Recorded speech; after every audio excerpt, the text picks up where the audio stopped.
Hello friends, my name is Abhishek Jain and I am partner of RSA Legal Solutions. Today we will discuss about post-export EPCG scheme.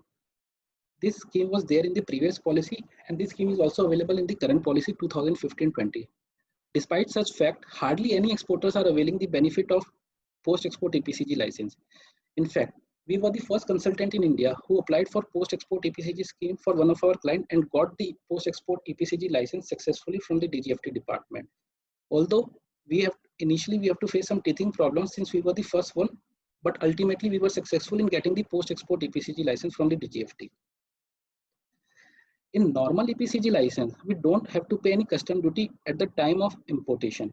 But in post-export EPCG, we have to pay the custom duty, full payment of custom duty at the time of importation. So this scheme is basically beneficial for those exporters who are not sure whether they will be able to meet their export obligation within the period of 6 years or not. So in post export, there are two scenarios. One is I have met the export obligation, and another one is I'm not able to complete my export obligation.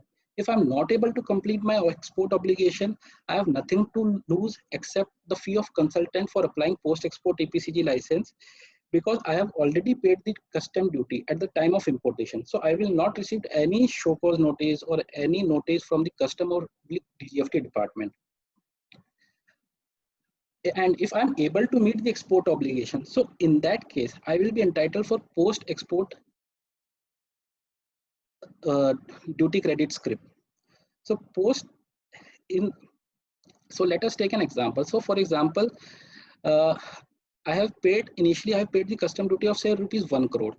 So I have to make the export of 5 crore 10 lakhs within the period of 6 years. If I'm able to make such exports, I can apply for this script. So out of 1 crore, say my basic custom duty is rupees 60 lakhs. So I can apply for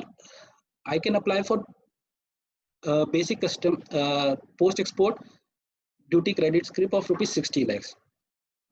Besides this, I have to meet my average export obligation in full. So the validity of the script which I will receive from the DGFT department will be 18 months from the date of issuance. The script will be freely transferable, and all provision for utilization of script mentioned under Chapter 3 of FTP will also be applicable to post-export EPCG duty credit script. Besides this,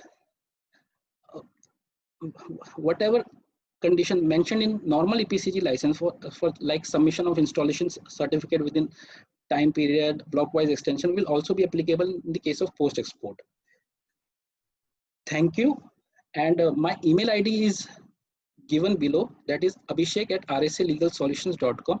So if you have any queries pertaining to post-export EPCG license, you can mail your queries to me and I will revert as soon as possible.